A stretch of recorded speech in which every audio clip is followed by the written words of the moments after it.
Assalamualaikum warahmatullahi wabarakatuh. Berjumpa kembali bersama Griyo Android, channelnya teknisi handphone. Bagaimana kabarnya sedulurku? Semoga sehat selalu, panjang umur, banyak rezeki, dan tentunya hari-harinya selalu berkualitas ya. Di kesempatan video kali ini, Griyo Android akan sedikit berbagi ilmu untuk teman-temanku, khususnya para teknisi handphone ya.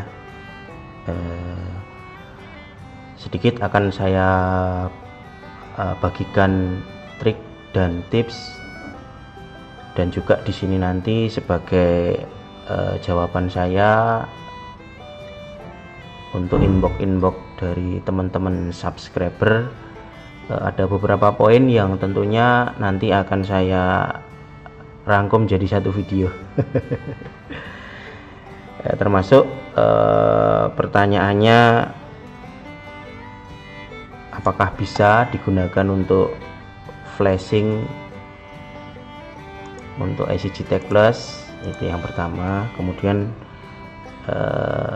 ada juga yang nanya, apa bisa digunakan untuk melakukan pergantian CPU untuk handphone yang sekarang ini lagi viral ya, untuk CPU Qualcomm seperti UV. Melakukan pergantian hanya cukup menggunakan USB. Nah, ini nanti akan saya sedikit jelaskan ya lur. Tapi tentunya ada beberapa poin yang perlu teman-teman pahami terlebih dahulu tentang IC Tech ya, IC Tech ataupun IC Tech Plus. Tentunya di sini nanti akan saya jawab satu persatu ya. Bahkan nanti ya ada sedikit asa untuk teman-teman yang belum bisa update ke IC Tech Plus ini ya, mungkin masih menggunakan IC Tech lama, IC Tech All.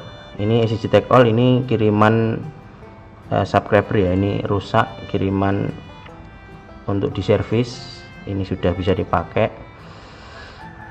Ini nanti yang juga mau saya gunakan untuk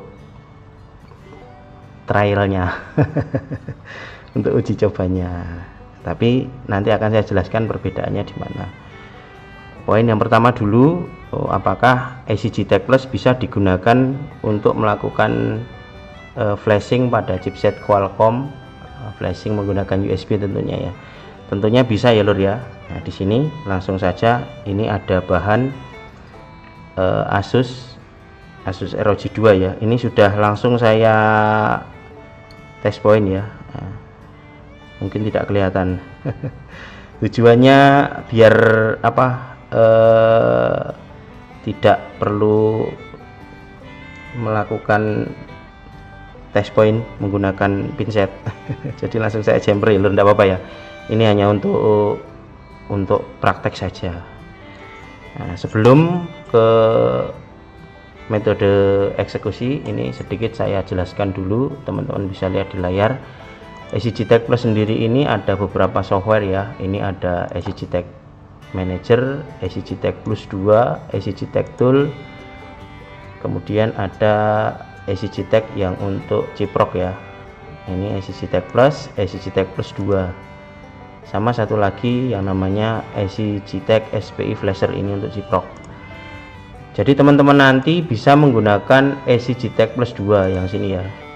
Ketika teman-teman pengen melakukan flashing menggunakan USB, teman-teman langsung bisa buka yang IC Tech Plus 2 seperti ini. Nah, softwarenya bentuknya seperti ini ya. Ini saya close dulu, kemudian saya buka IC Tech Plus 2 nya. Jadi di sini nanti akan saya praktekkan bagaimana cara melakukan flashing menggunakan IC Tech Plus. Dan tentunya ini juga bisa digunakan untuk melakukan pergantian sentral prosesor ya. Ini proses backup, proses erase, proses penulisan datanya atau writingnya itu bisa dilakukan menggunakan USB. Jadi untuk tampilan softwarenya seperti ini ya lur, seperti ini. Jadi teman-teman kalau mau melakukan flashing menggunakan EasyJTAG Plus, nah di sini untuk source-nya atau sumbernya kita harus rubah ke 9008 ya di sini ya. Nah, kemudian seperti pada umumnya kita lakukan test point untuk pembacaan di USB 9008 nya ya. Nah, ini sudah terbaca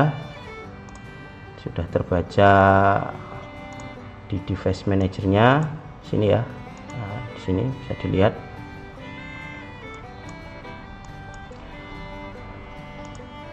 Setelah dipilih source-nya ya sudah, tinggal kita lakukan connect saja ya. Ini secara otomatis akan membaca isi daripada partisi-partisi yang ada di dalam si IC UFS-nya. Di sini untuk hardware ID-nya sudah terlock ya. Ini sudah bawaan dari Asus. Untuk SPL-nya masih 0 ya, belum terupdate. Ini lognya seperti ini. Jadi ketika teman-teman pengen melakukan backup ya cukup dilakukan mana yang pengen di backup, misalnya di LUN 5 misalnya, atau LUN 6 atau LUN 5 pengen di backup modemnya ya cukup dicentang seperti ini, atau begini juga boleh. Nah, seperti ini di backup, kemudian lakukan read ya, tinggal misalnya di sini mau membuat folder misalnya. Nah, di sini misalnya kita kasih contoh. Ini misalnya seperti ini.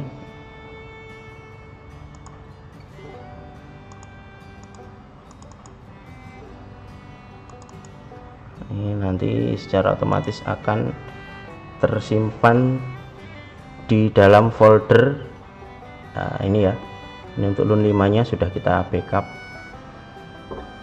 Atau misalnya teman-teman pengen melakukan penghapusan ya juga bisa by per partisi ataupun per LUN-nya. Nah, di sini juga ini bisa sebagai salah satu trik untuk melakukan pergantian sentral prosesor ya.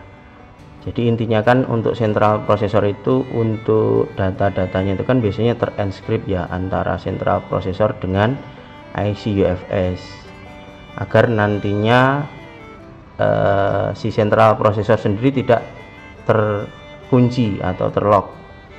Biasanya teman-teman kan membutuhkan metode bagaimana cara melakukan penghapusan data yang ada di dalam UFS kan seperti itu ya. Nah, jadi metodenya cukup mudah ya pakai EasyJTAG Plus. Jadi seperti ini, Qualcomm. Nah, ini kita lakukan erase. Misalnya mau melakukan erase LUN 1 ya cukup kita klik LUN 1 seperti ini. Nah, ini sudah terhapus. Atau misalnya mau LUN 2, LUN 3 dan seterusnya. Nah, setelah di erase ya tentunya tinggal dilakukan pergantian pada sentral prosesor, kemudian dilakukan flashing atau full. Jadi bisa semua ya. Nah, setelah kita erase nanti kita scan apakah masih ada bagian partisinya.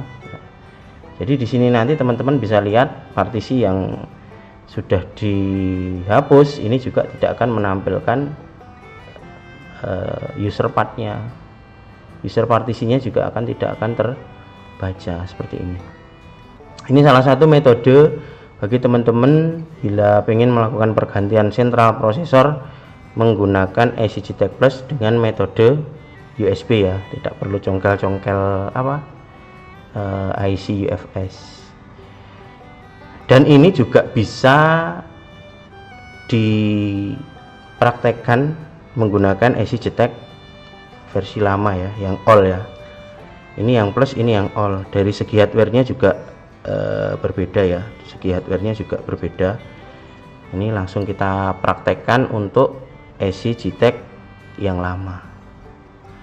Ini untuk firmware-nya, box serialnya, ini bisa dilihat teman-teman di sini ya. Nah, jadi ini tidak ada manipulasi ya. Ini saya close dulu ya, saya close dulu. Ini saya cabut dulu ya.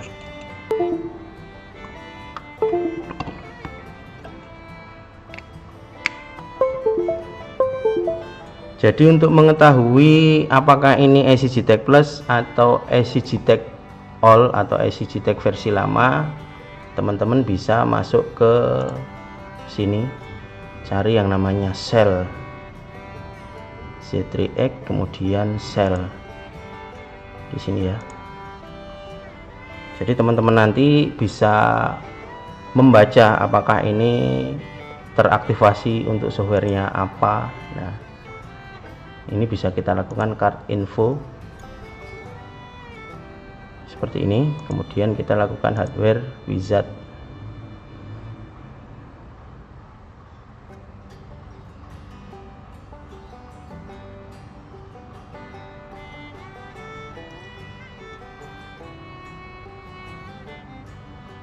Ini kita lakukan next. Di sini bisa kebaca dari resellernya sampai software apa yang nanti teraktivasi ya. Di sini terbaca Padoranya not available, LG not available, Samsung not available, Gtech activated, dan Gtech Plus not available. Jadi ini bisa dipastikan bahwasanya EasyJetect ini versinya yang all, bukan yang EasyJetect Plus ya, bukan yang ini ya. Nah, kemudian kita finish saja, kita close, kemudian kita buka lagi EasyJetect Plus 2 nya. Jadi tetap teman-teman ketika mau melakukan pergantian sentral prosesor di handphone Qualcomm ya, metodenya tidak jauh berbeda. Intinya bila pengen melakukan erase pada IC UFS nya ya, seperti sudah saya praktekkan tadi. Ini nanti kita praktekkan apakah berjalan atau error. Ini sudah kebuka ya lur, ini saya konekkan seperti ini. Setelah connect ini ya, Qualcomm 9008, teman-teman untuk source-nya jangan lupa dirubah dulu ke 9008. Kemudian kita lakukan pengoneksian ya, seperti ini. Jadi poin-poin yang ditanyakan subscriberku sudah saya jawab ya. Semoga puas ya. Jadi intinya EasyJetect Plus ini bisa dilakukan flashing menggunakan USB, bisa melakukan flashing menggunakan USB, ataupun juga bisa melakukan pergantian sentral prosesor cukup menggunakan USB. Poinnya hanya melakukan erase ya, erase pada bagian partisi-partisi LUN-nya saja. Ini tetap pakai box yang all ya, seperti ini. Ini kalau sudah kebaca partisinya ya sudah, tinggal teman-teman pengen melakukan penghapusan pada area LUN-nya ya sudah. Tadi LUN 2, LUN 3 kan sudah dihapus ya, LUN 1, LUN 2, LUN 3 sudah dihapus. Sekarang kita praktekkan untuk penghapusan pada LUN 5 misalnya. Seperti ini, LUN 5 sudah terhapus. Mungkin pada LUN 6, nah seperti ini. Ini LUN 6 juga sudah terhapus. Kemudian kita coba cek dalemannya. Nah seperti ini ya, di sini LUN 1, LUN 2, LUN 3. Atau kalau perlu ini LUN 5, LUN 6, LUN 4 karena tidak dihapus ya. Atau kalau memang perlu dihapus semua, misalnya ini kita lakukan erase pada LUN 0.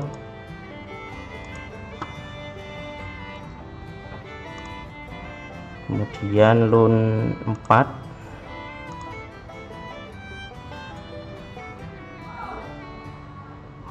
yang belum kehapus tadi LUN berapa? LUN 4 aja ya. Nah, sekarang kita lihat apakah sudah hilang. Oh, masih di LUN 3 ya. Ini coba LUN 3 saya hapus juga seperti ini ya. Ini sudah terhapus. Sekarang kita lakukan pengecekan partisinya, LUN-nya. Nah, ini kosong ya. Nah, tinggal teman-teman misalnya pengen melakukan pemrograman ya, tinggal dimasukkan filenya dari sini. Seperti ini ya, kita masukkan. Ini saya skip untuk LUN 0-nya ya. Nanti lama lur ini nulis LUN 0-nya. Jadi saya tulis di bagian LUN 1 sampai LUN 5 saja. Seperti ini ya kita tulis. Ini hanya untuk praktek saja, bahwasanya teman-teman pengguna IC JTAG lama atau boxnya yang seperti ini jangan berkecil hati, masih bisa digunakan untuk melakukan pergantian sentral prosesor. Ya sudah, setelah IC UFS nya dihapus, dikosongkan, ya tinggal dilakukan instalasi saja. Seperti itu ya. Ya tentunya tidak membuat CPU-nya terkunci atau terlock, seperti itu. Jadi masih bisa digunakan untuk IC JTAG versi 1. Ini sudah selesai ya. Ini kita tengok dulu dalamannya.